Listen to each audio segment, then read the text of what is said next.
name is David F. Durr, MD. Yeah, I've been a doctor for 44 years.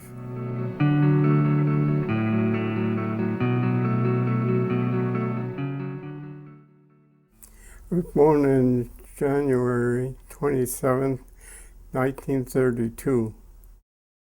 At the age of 6, my grandmother, she took me and my aunt out to Hong Kong in order to get on a boat to come to the United States. My mother didn't want me to come. So there's a friction between my mother and my aunt, who needed a son in order to get to the United States. So my grandmother finally made my mother agreeable to the procedure of me being the paper son of my aunt. So, but in order to get used to the situation, I have to live with her for a few months and keep calling her mother. Now, during that time, my attempt to get back home was cut short because my brothers wouldn't open the doors for me. They were told not to let me in, sort of cut me off from my usual family, and learned that I have a new family. We were taken to Angel Island, where I stayed for a few months. At the end of that period, there was a big fire at Angel Island. Because of the big fire, we were moved to San Francisco, and from there we were released into San Francisco to my uncle. After that, we moved to Oakland. Well, we lived close to Chinatown. Went to Lincoln School, what they call immigrant class. One of the things that I remember when I was 10 or 11 years old, well, my uncle had one child at the beginning, but he got a second daughter, and he brought back from the hospital. But the baby, after coming home, was crying all the time. So he heard some story about getting some eucalyptus leaf, boil it, and bathe the baby in it. So he asked me to put me on his shoulder, give me a bamboo stick, and we went down to 6th Street, where he knew there was a eucalyptus tree. So we knocked down some branches, and he took it home and bathed the baby. The next morning, the house was very quiet, and I didn't hear anything.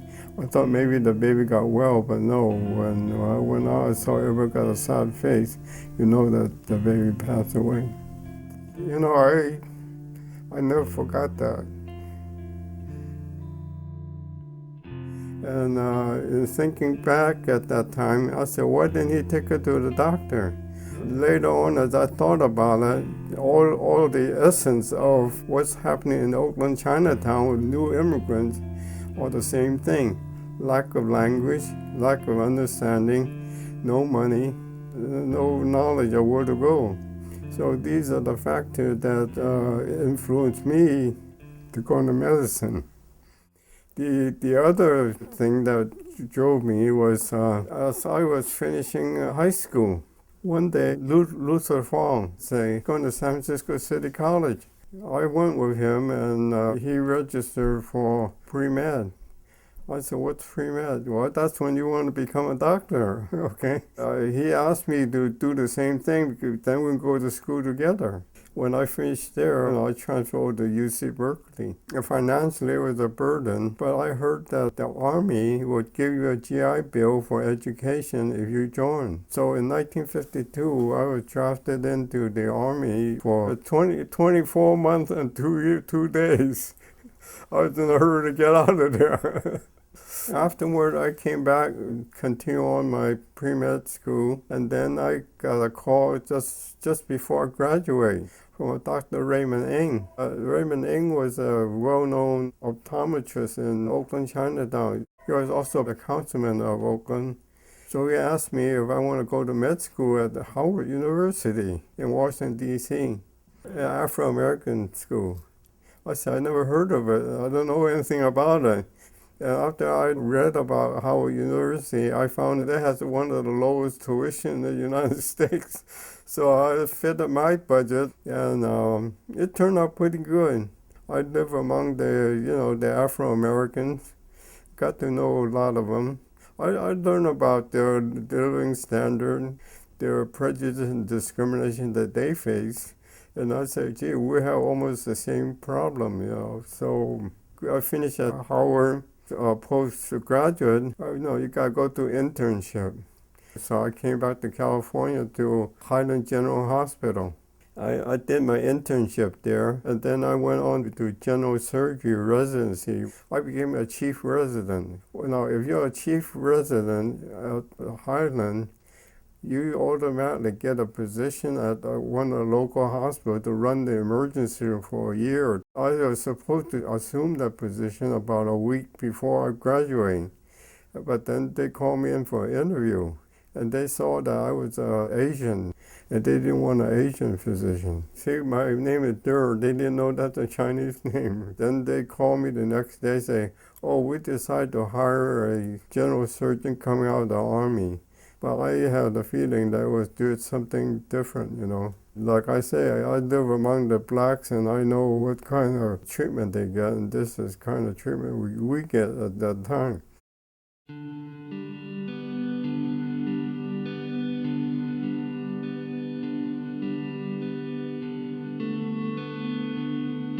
Dr. Dur is a very devoted person. He's a surgeon, a very good surgeon. And he takes his job very seriously. He doesn't tell jokes like me. I tell dirty jokes sometimes, pardon my expression. Dr. Dur, I have known him for over 20 years. All his life, he had one goal, is always try to help other people. In 1975 was a flood of new immigrants coming to the United States. So Oakland Chinatown was flooded with new immigrants, and there's no way for them to get medical service. And there was a community activist group, young people who decided to start a health clinic. Pastor Frank Marr heard about it and got involved with them. That was the Asian Health Service at that time. Frank Marr called me several times. I was busy and I didn't want to come down. But he finally said, "Look, you come down here, I treat you to a lunch." I said, "Hey, that's the reverse. We usually treat a pastor to a lunch, So I came down and I saw the situation. There indeed was a tremendous need. The only person working there was Sue Chan, Dr. Sue Chan. And I said, the place is really bare. So then I got involved, and they put me on the board of trustees. I came from a big clinic in Hayward, so I know the structure of what a clinic should be. Divide up the medical part from the administrative part. We have to look for an administrator for the administration part. Well, this is where serendipity comes in. One day at the meeting, I got in early. While I was waiting for a meeting to start, I sat there and watched 3 or 4 gals making posters. I noticed one gal telling everybody what to do and how to do it, and she was quite adamant about how to do it correctly. And I said, hey, maybe that's the quality we need in an administrator. So when the meeting started, I asked, who's that young lady that's doing all that? Her name was Sherry. And so I suggested her, give her a chance to become an administrator. So that was how she was hired.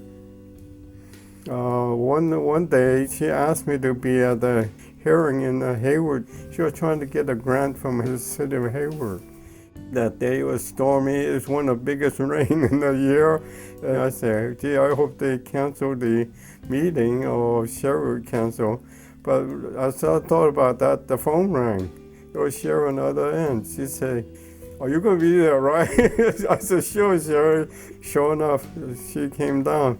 I said, if she have that demeanor to come down and do this, I know she's going to be a very good administrator. So sure, that was it.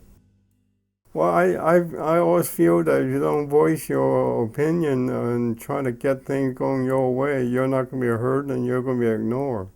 So you push as hard as you can. One of the major reasons I formed CAPS was to support Asian health services. We actually started a medication fund for them, for those patients who do not have money to buy their medication.